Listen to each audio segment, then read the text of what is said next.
propósito necessário pro cristianismo, né? Ambos têm propósito, tanto o homem quanto a mulher. Então, boa noite, que Deus abençoe sua casa, família, ministério, que Deus continue confirmando os seus passos na face da terra. Eu, Dele Young, mais uma vez, com a veterana aqui do nosso podcast, pregadora Isabela Bragança. Paz de Deus mais uma vez, bom dia não, boa noite, né? 7h05 da noite. Eita Deus. Tudo bem, Isabela? Tudo na paz, graças a Deus. Boa noite, minha gente. Nosso tema, o nosso conjunto de temas, para algumas pessoas polêmico, mas não é polêmico. Para algumas pessoas é um tema desnecessário, mas também não é desse jeito. Esse tema é totalmente necessário para que você, do outro lado, não se sinta aprisionado por palavras que vão liberar, por palavras de maldição que às vezes sem intenção, pregadores lançam e às vezes te deixam cativo, te deixa aprisionado no mundo espiritual. E é isso que o diabo quer, que você pense que acabou para você. Mas hoje vamos, através da palavra, explicar para você que ainda não é o fim. Isabela Bragança, nosso tema primeiro aqui, dos 4, casamento. Prepara, não se prepara, tá ótimo assim mesmo, vai assim mesmo que depois de você, como você entende? Vamos lá. Primeiro a gente vai iniciar aí no baseamento bíblico, em Gênesis 2 já fala, né, sobre a união do homem e da mulher ali, para sair do meio dos teus pais, da tua parentela e se unir, né, à sua esposa e seguir o teu caminho ao propósito de Deus. Nós já podemos ver que a Bíblia ela já relata de início que o casamento ele tem um foco. E o foco do casamento é o início de um propósito de construção de uma família. Então, precisa da união do homem e da mulher para obter a família, né? E para concluir a base que Deus ele preserva dentro da Bíblia, que é sagrado a família, né? O primeiro ministério nosso começa dentro de casa, no meio da nossa família, né? Então o casamento ele já veio lá no início da criação do mundo, na união do homem e a mulher, com um propósito, com uma união de se tornarem se não apenas dois, mas sim um e uma só carne. Eu não fui casada, não tive a experiência ainda do casamento em si, mas virei a conselheira de casais. Hoje o meu mundo é andar no meio de casais e, por incrível que pareça, vários deles que procuram para pedir um aconselhamento. Sou filha de pastores que lideram, né, Casados para Sempre, o MMI, que ajuda os casais aí na reconstrução, e nessa caminhada junto com os meus pais, eu ali ouvindo, carreguei essa bagagem junto.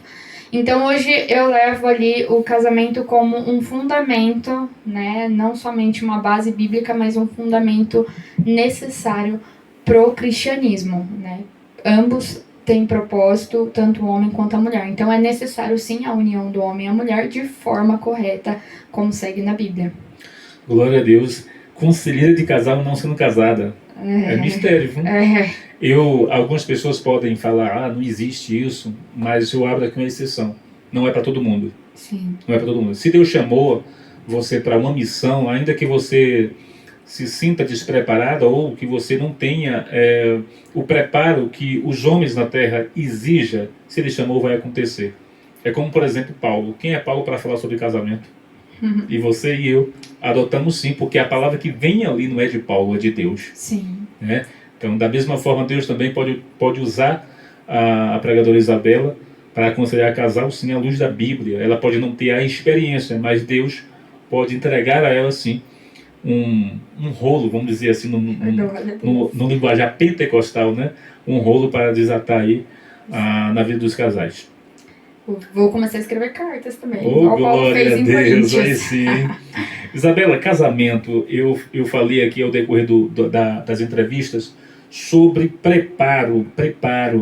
Eu vejo muito que os jovens, quando vão casar, não se preparam. Eu vejo que a mulherada não se prepara, eles vão tudo numa aventura, outros vão naquele intuito de namorar, né, para não utilizar outras palavras, e outros vão naquela ideia. Eu também fui nessa ideia, eu vou casar, se não der eu separo.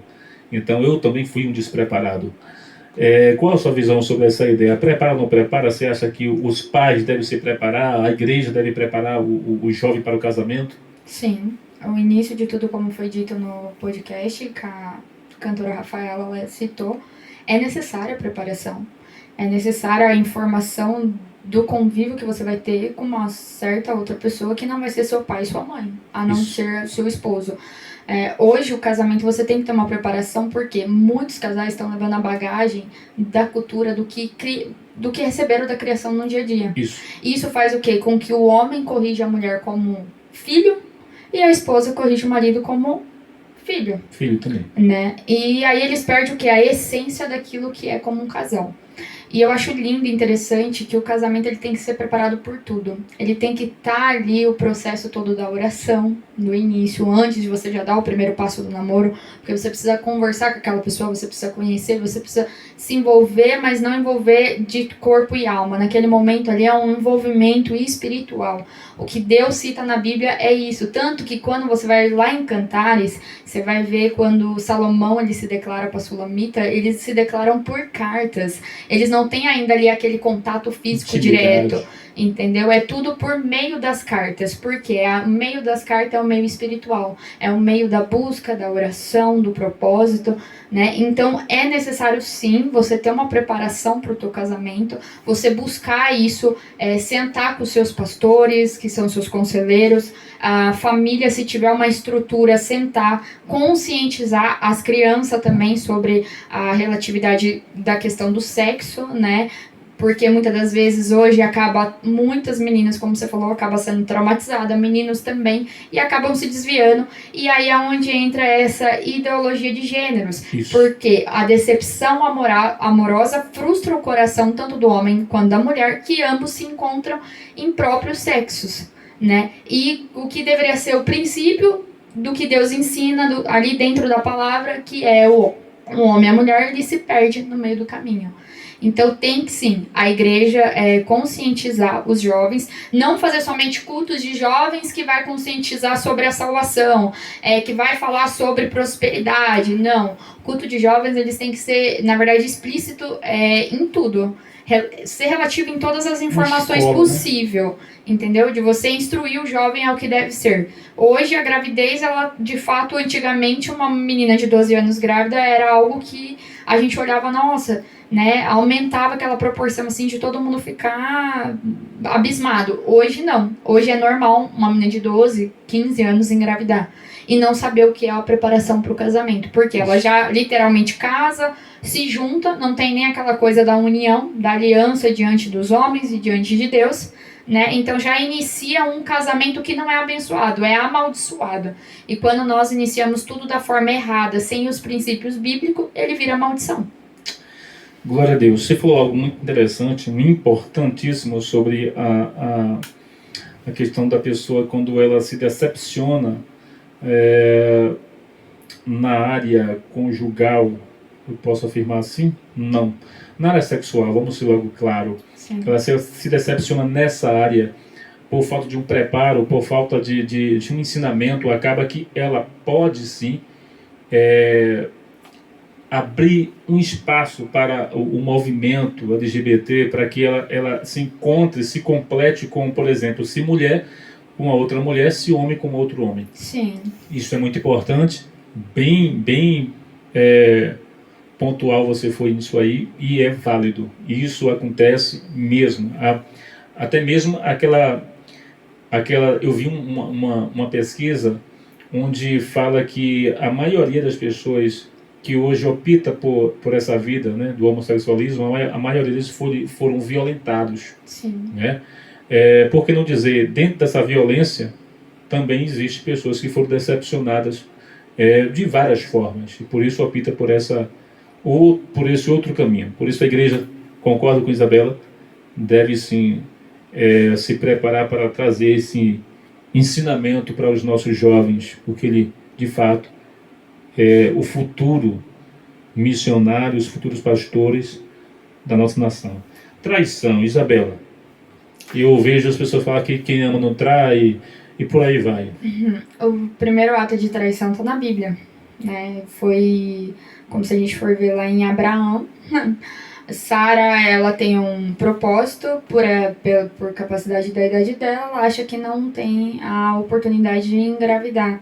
E aí ela lança ali a Agar. Se a gente for olhar aquela passagem e trazer para o mundo de hoje que nós vivemos, seria um ato de adultério, de traição, o qual a mulher ela não está sendo, como foi dito aqui, sábia e se entola, né, entregando o teu marido, a tua casa à mão de outra, né, no caso ali a tua serva.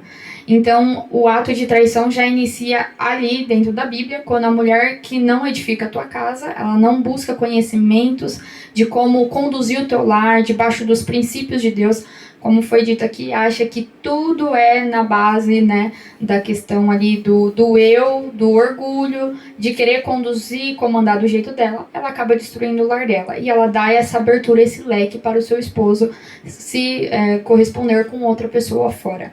Assim também nós trazemos vice-versa, porque também teve ali a questão de Jezabel, né, que além dela ter sido uma perseguidora de profetas, ela também estava ali no ato da sexualidade, né, e sim acabou se envolvendo homens que eram casados com ela, destruindo o teu próprio lar. Ao invés de valorizar as mulheres que tinha em casa, como você disse anteriormente no podcast da Rafaela, o homem ele acaba se abrindo e se correspondendo ao cheiro da de fora, né? Que cheiro, como vocês falaram, que acaba causando.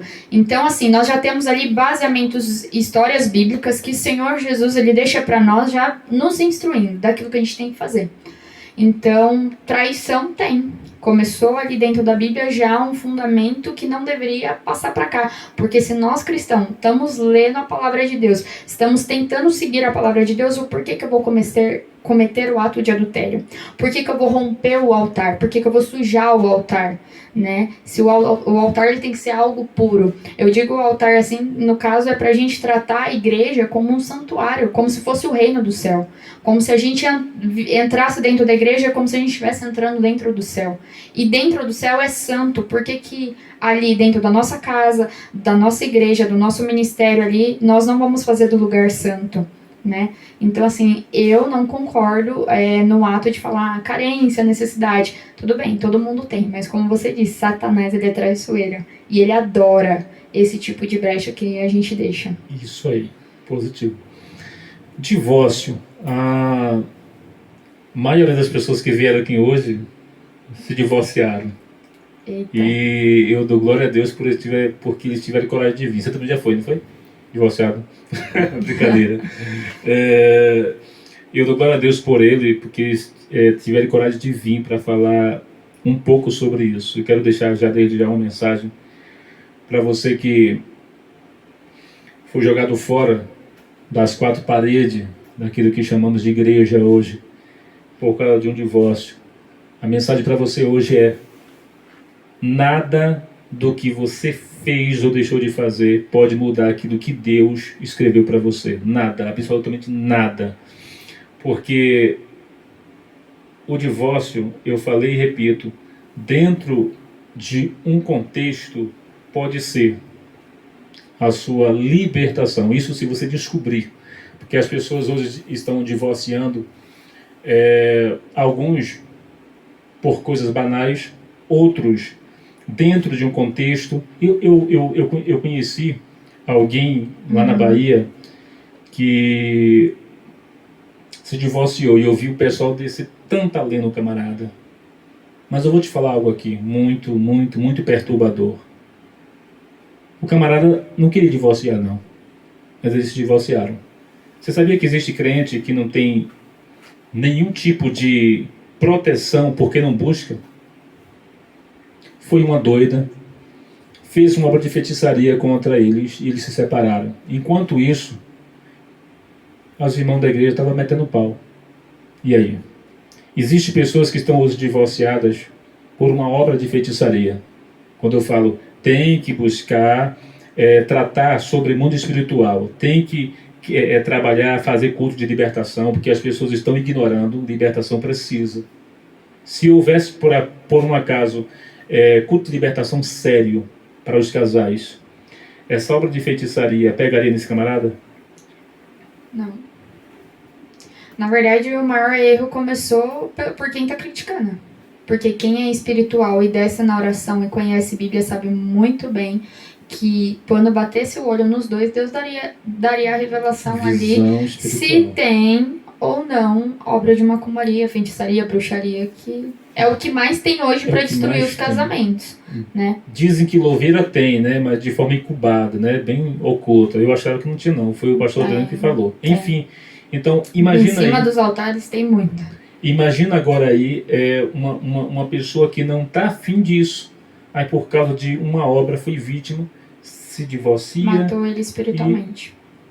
Mas espera, então ele não era crente. Quantas pessoas estão na igreja, mas ainda não foram despertadas para viver uma vida espiritual com Deus? Sim. E por isso, por um ato de descuido, alguém vai lá, faz uma besteira, uma obra de feitiçaria, o cara separa e está todo mundo julgando, metendo pedra. A mensagem para você hoje é: o que você fez ou deixou de fazer não muda o que Deus escreveu sobre a sua vida. Você pode retornar para a casa do Pai hoje, se restabelecer, erguer a cabeça e viver uma vida mais uma vez ao lado de Deus. Ok? Vamos lá, a parte do divórcio, Isabela, você não falou, cortei você aqui, que coisa errada, né? Imagina. Bom, o divórcio é algo que muitos vão falar assim, nossa, não deve acontecer. Deve sim. Que a questão lá em Coríntios já fala, né, sobre a mulher adúltera. Né? Então, quando há um adultério dentro do casamento, sim, Deus permite a questão do divórcio. Mas, por outro lado, o casamento, para ele chegar na base do divórcio, o que leva é o homem não saber ser sacerdote da casa e a mulher não saber ser a base. Falou tudo. Tá? Então, o divórcio ele é corrompido por esses dois mandamentos que não são seguidos. Os casais não têm isso. Hoje, como foi dito, já se perdeu seus valores. É a mulher fazendo o papel do homem, o homem da mulher, ou vice-versa. E o mais engraçado é que as pessoas estão deixando o casamento cair o quê? Na bendita da rotina. Então, hoje o casamento não dura 2 anos, vamos se divorciar. Por quê? Se você inicia um casamento já com rotina, daquilo que você viveu no teu passado, na casa dos teus pais, dos seus tios, dos seus parentes, com os seus amigos, e você traz essa bagagem para dentro do teu casamento atual, literalmente a tendência é ele ser maldiçoado e não abençoado. Para um casamento ele ser abençoado e não chegar ao ponto de ter um divórcio, uma separação, é você seguir o princípio bíblico. Acho que todo instrumento de como você conduzir uma casa, um lar, está em Provérbios. Aquilo não é só para pai, mãe, filho, não. Aquilo é principalmente pro casal. Ter a sabedoria de como conduzir e direcionar. Para você não destruir o teu casamento. Por quê? Você destrói o casamento, você destrói um lar inteiro. Você está destruindo o ministério. E um ministério do quê? De um propósito. Porque Deus uniu o homem e a mulher em uma só carne. Isso. Então você está quebrando o teu ministério, você está quebrando o ministério do teu parceiro, você está destruindo o teu lar, você está pensando em si próprio, nos seus desejos e não está pensando naquele que vai ficar e naquele que vai sentir a tua falta, né? A escolha do divórcio é por não ter os princípios bíblicos. Eu ouvi esses dias achei muito lindo o testemunho do David Leonardo falando que quando ele foi casar com a esposa dele, né, no momento ali deles se unirem, no primeiro ato sexual deles, ele pegou e a esposa dele já foi logo se despindo, esperando ele para aquele momento, que ela estava muito ansiosa, e ele pegou e falou, não, nós vamos orar. E ele conta que eles oraram antes de iniciar o momento de amor deles ali. E colocaram Cristo no meio. Né? Colocaram Cristo. Não foi algo feito em 4 paredes, só apenas um homem e uma mulher. Não, teve Cristo. Então foi algo ali que teve o consensual de Deus, sabe? E ele falou que aquilo ali foi tão prazeroso tanto para ele quanto para a esposa. E isso tem evoluído muito no casamento dele, porque ele não tem deixado cair na rotina. Ele trata a esposa dele como se fosse namorada dele. Ele trata a esposa dele como amiga dele. Ele, como foi dito aqui, ele se abre. E isso é o fundamento do casamento. É você ser literalmente aberto para o seu companheiro. É você não ter divisão de valores. É você não ter a questão de carregar uma bagagem mais que o outro. Homens, entenda, o teu A tua responsabilidade é ser sacerdote, não faltar nada dentro de um lar. E mulher, a tua responsabilidade é ser base de oração, coluna de fogo dentro da tua casa. É você dobrar seus joelhos para o seu esposo, para os seus filhos. E o homem é correr atrás de suprir e proteger. É não correr, né, mas sim encarar a realidade. Jesus, ele andou sozinho para ter que ensinar tudo para os discípulos, e se você reparar, metade dos discípulos dele tinha as suas esposas, né, e uma delas que teve que ficar e aceitar o ministério foi a mulher de Pedro, né, por quê? Porque Pedro tinha um ministério ali, ele precisava aprender. E nessa caminhada que Pedro andou com Jesus foi onde Pedro conseguiu conduzir o teu casamento, diante da integridade dos caminhos do Senhor, que quando ele voltou, a esposa dele já esperava ele com o quê? Alegria, porque ela sabia o que estava ali. Pedro até voltou diferente. Pedro era o revoltadinho, que quebrava tudo, atacava tudo, ninguém podia falar nada. Pedro voltou em silêncio, Pedro aprendeu a respeitar e a conduzir o teu lar, né? E a esposa de Pedro, ela foi mais sábia ainda, porque enquanto ele estava lá no processo, né, passando pelo teu propósito missionário, junto com Jesus, andando com Jesus, ela estava em intercessão pela vida dele, então ela reconheceu o valor dela de mulher na Bíblia. Como diz, a mulher sábia edifica e a tola ela destrói. Glória a Deus. Muito, muito, muito, muito top. A consequência do não preparo para o casamento pode chegar numa traição, não é uma regra, tá? Sim. Pode chegar numa traição, chega numa traição, automaticamente chega no divórcio.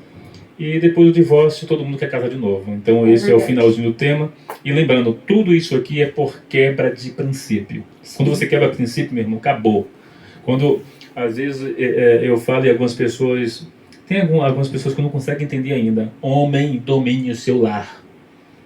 Faça de tudo, domine o seu lar. Seja o provedor. A mulher, quando encontra um homem provedor, ela vai entender que ela tem que ser submissa. Se ela vê que você não é o provedor, automaticamente ela vai reagir de forma errada. É errado, mas fazer o quê? Ela vai reagir porque encontrou um banana.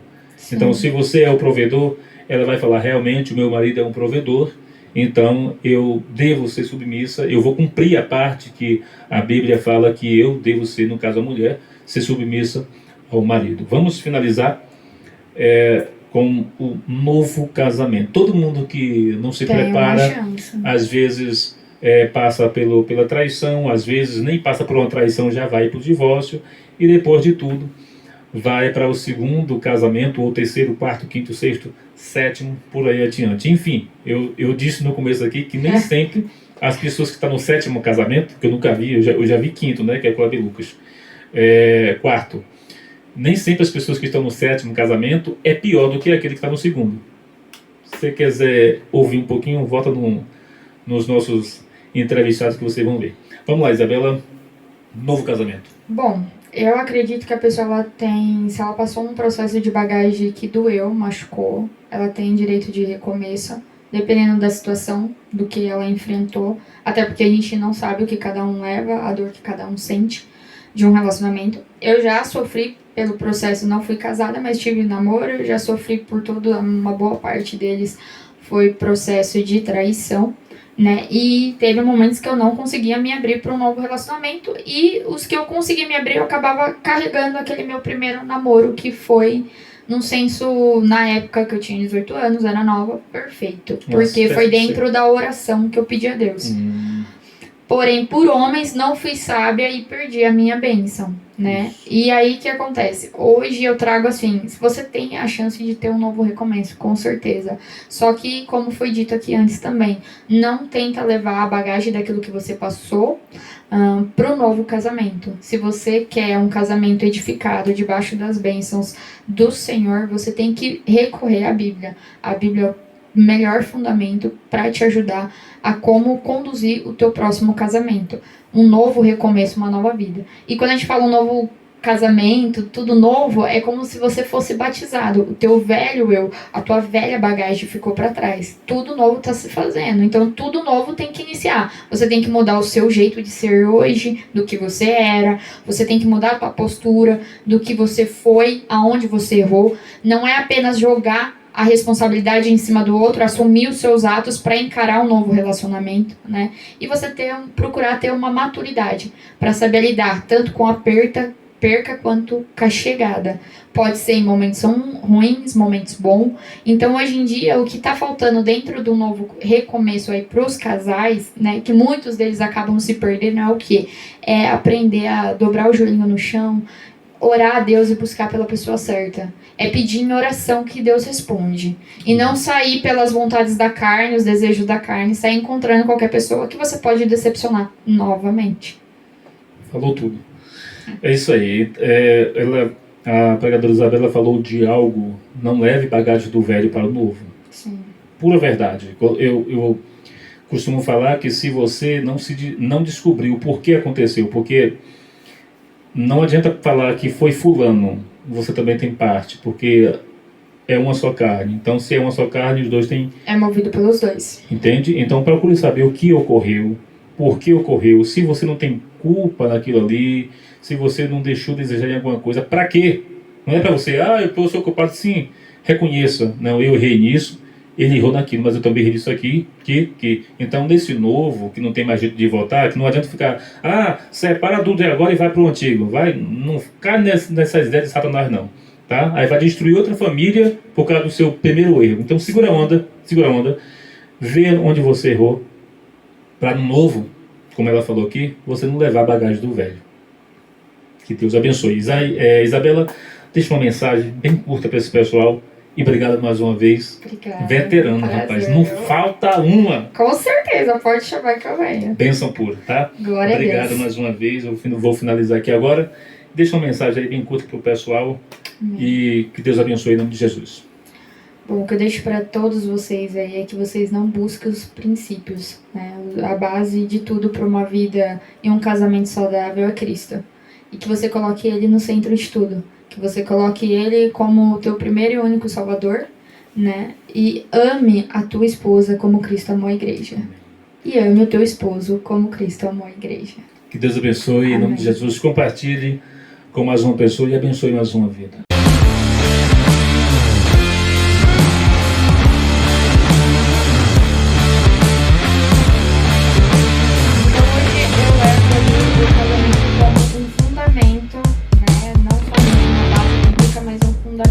Necessário para o cristianismo, né?